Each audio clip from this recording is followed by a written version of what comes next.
Kirk. I am the ambassador of company culture here at Arkansas Valley Adventures, and I'm here today to talk to you about the necessary equipment you're going to need to be a whitewater professional. We're going to go ahead and get started with the gear that we provide you during your training. This is the minimum gear that we're going to give our guests to get through a classic half day or full day excursion. However, you're going to want more to be comfortable out there on the water when we're training 5 days a week and when you're swimming in the water and spending considerably more time out there than a guest is spending on a half day. First, you guys are going to get a helmet. Important that you protect your noggin out there. Pretty prime real estate in the frontal lobe. You can break your arm and your brain still works, but if you break your brain, well, need I say more? So we're going to give you one of these. Next essential item is going to be a personal flotation device.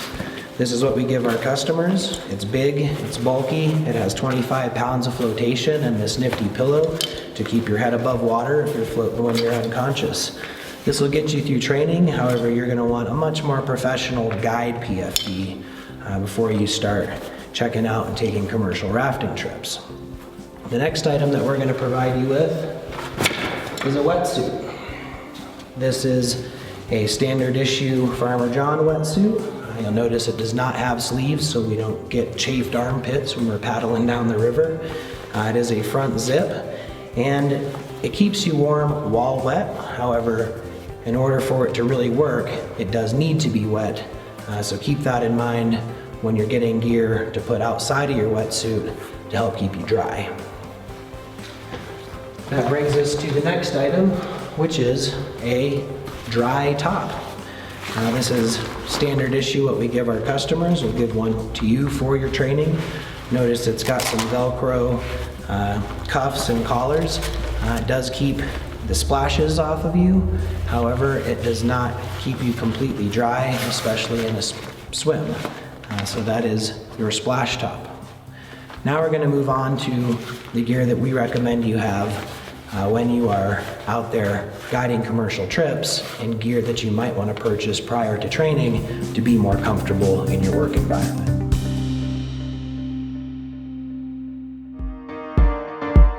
So the first item that we're going to be talking about that you're going to need to be a whitewater industry professional is your personal flotation device, otherwise known as a life jacket.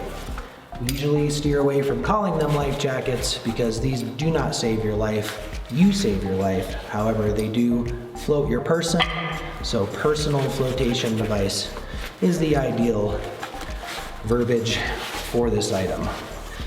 This here is an astral green jacket. It is probably one of the most common jackets we see our guides wear. It is a rescue vest, meaning that it has a waistband that has this nifty little ring in order to tie a rope to so that you can do what's called a live bait rescue. If you are unfamiliar with how to use a rescue vest, this might be out of your league. If you're thinking you're going to be in this industry for a while, you might want to go rescue vest, but never use this ring or this rescue belt without fully understanding how to use it. Again, astral green jacket. And what's really nice about these jackets is they have plenty of spots for all of your gear, such as your whistle. I have a Leatherman in here, a fold-out knife.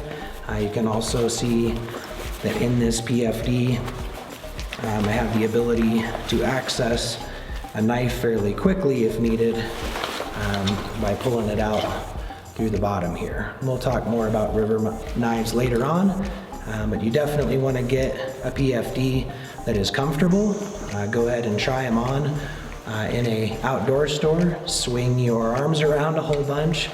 Pretend like you're paddling. Make sure it doesn't have any pinch points or places where it might chafe you. And then also make sure that it has lots of places to put your hands, lots of places to put your items, and make sure that it's something that you're going to be comfortable in, because you're going to spend more time in this item than probably any other item on the river.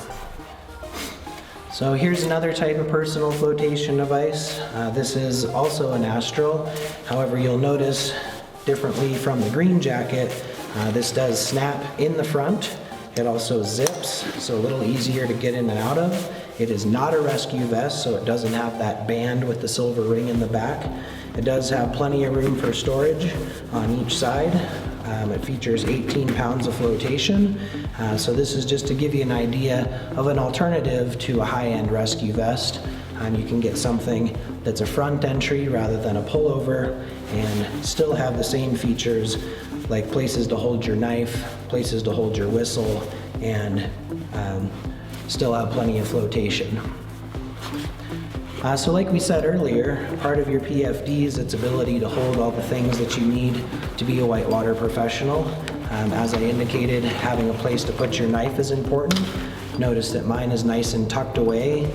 If you flamboyantly display your knife on the outside of your PFD, it can be a challenge to get you back in to the boat because it likes to get caught on things. So you can see they actually have this piece here where you can place a knife. I personally don't like my knife there because when I'm getting in and out of the vessel, it likes to get hung up on the perimeter line. River knives come in all sorts of shapes and sizes. This one here is referred to as the shorty. We also have the Nico out there on the NRS website, and we've got several different versions of curved knives. These are used to unentangle yourself from an entrapment hazard. So if there's rope in the river and that rope is tied around you or one of your guests and you need to cut that rope, then you're going to need a knife to do that. Some of these are going to have blunt points. Highly recommend a blunt point so that if this gets dropped into the raft, it does not puncture your raft. Definitely don't need a titanium river knife, although they do sell them. But whatever you get, make sure it's something that can efficiently cut rope and that you can get to quickly. What is not appropriate for a river knife is a fold-out knife. For you to have to unzip your PFD, get your folding knife out, and get this thing open by the time that you need it with your cold, wet hands, you might not be able to get that rope cut fast enough. So a river knife should not be folding and should be easily accessible for emergency situations. All right, so another item that your PFD is going to hold that you need to be a whitewater industry professional is a whistle. This is a storm whistle. It's very large and bulky and loud. It does work for me because I can tuck it in right here, but a more appropriate whistle for most folks is going to be the Fox 40 rescue whistle, much smaller. The important part about any whistle is that you'll notice there are no moving parts here. If you get a whistle with a ball, that ball will degrade in the water, and once it's wet, it will become useless. So make sure that you get a specific whistle for use in water situations that don't have moving parts, such as a ball. So the next item that you're going to need to be a whitewater professional is a throw bag.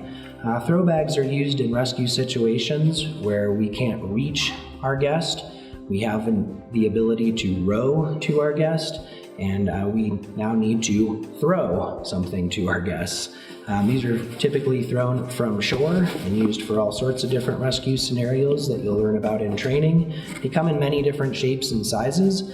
This is the pretty classic large bag that I would suggest for leaving in your raft. It has a larger diameter rope. It is big and heavy, but that does make it easier to manage when you're throwing it, and a little easier to manage the line when that larger diameter line is out of the bag. So the next style of throw bag is going to be this compact throw bag. It has a little less rope in it, but not by much. It has a smaller diameter rope, and these are going to have the advantage of being a little less bulky in the boat.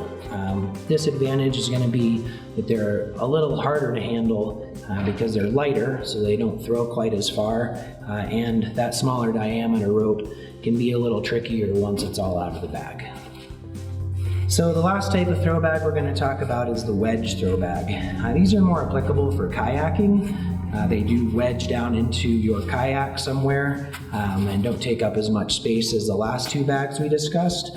These are great if you're going to go with something like the green jacket, because you can wedge them into the jacket and actually carry your throw bag with you on your PFD. I personally like to have a combination of the large bag in my boat and the wedge bag in my PFD, so that if I'm separated from my vessel, I still have a throw bag and I have a small diameter and a large diameter bag ready to go at all times. So final one, the wedge throw bag. All right, so the next item we're going to talk about that you need to be a whitewater industry professional is your helmet. They come in many different shapes and sizes. Here you can see I've got a poly helmet made from SR. That's going to be something with a brim. Advantage to the brim, keeps the sun off your face.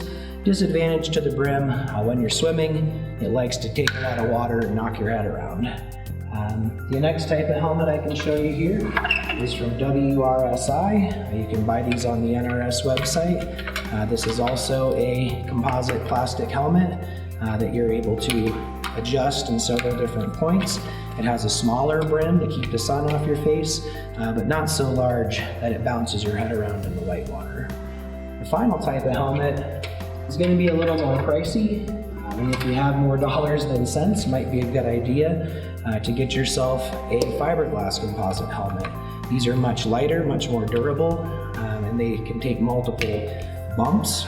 They're also highly adjustable. This is made by WRSI and is also available on the NRS website. Another great thing, if you happen to have one, is to mount a GoPro on the top of your helmet to get some sweet footage of all the fun stuff that you're going to be doing during your training. Okay, so the next thing we're going to talk about that you're going to need to be a whitewater industry professional is a dry bag. Dry bags come in all sorts of shapes and sizes. This is a large overnight duffel dry bag. You can get a ton of gear in here, and it's probably going to be a little bit overkill for a day trip. But if you're going to be planning on doing lots of multi-day use trips, then you're going to need something large to put all that overnight gear in to get you down the river on a downriver trip. Next size dry bag is going to be something along these lines. You can see plenty of room for gear. It is clear, so you can easily access your items. Disadvantage to that clear dry bag, however, is that your guests and critters are going to be able to see what's in your bag and then are going to want to try to get to it. So make sure if you get a clear dry bag, you're aware of that disadvantage and advantage of being able to see it. And then lastly, we've got the 22-liter dry bag. They do actually come smaller than this. This one obviously is not clear. This is called the Tough Sack. It's probably the most common, and this is probably the one that I would recommend most for a first season guide. You go ahead and roll up the top, you seal it shut, and clip it into your boat, and you've got all your stuff high and dry in the bag rather than swimming all around the bottom of your feet soaking wet. So the next thing that we're going to talk about that everyone's going to need to be a whitewater professional and just to get down the river safely is proper footwear. You need something that can get wet and will stay on your feet. So flip-flops don't work, Crocs don't work, and any kind of loose-fitting sandals that might fall off or shoes that might fall off aren't going to be ideal. You need something that will stay on. These are a pair of Chacos. You can wear these pretty much all summer. Might want something a little beefier for training. Notice that you can tighten these straps down, and there's no Velcro on these. Velcro typically does not do well on multiple days on the river. It wears out and then your shoes fall off. But Chacos are a great option for you. You might also want something that's closed-toed, especially during training when you're swimming and possibly kicking more rocks. So we've got these NRS river shoes. These are pretty specific for whitewater. They do have that closed toe and a bump toe, so you can kick rocks. They've got nice grip on the bottom, and if you look really closely here, they do have some vents in order to let water out once it goes in the booty. The next thing that we would say you could use on the river for a river shoe is going to be an old pair of tennis shoes. Old pairs of tennis shoes work just fine. They might not have as much grip, However, they do keep your feet covered, and if you get something like some Chuck Taylors that have a couple of holes on the side to let the water out, they can save you a little bit of money from purchasing a higher end river specific shoe.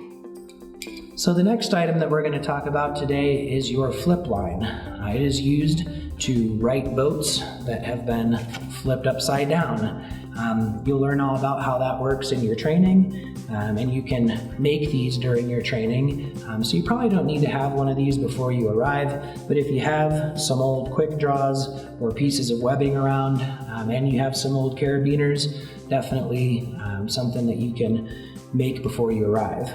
When you're getting carabiners for the river, they do need to be locking. If they're not locking, we will not allow them on the raft because they like to clip into things as people are bouncing around the boat and become an entrapment hazard.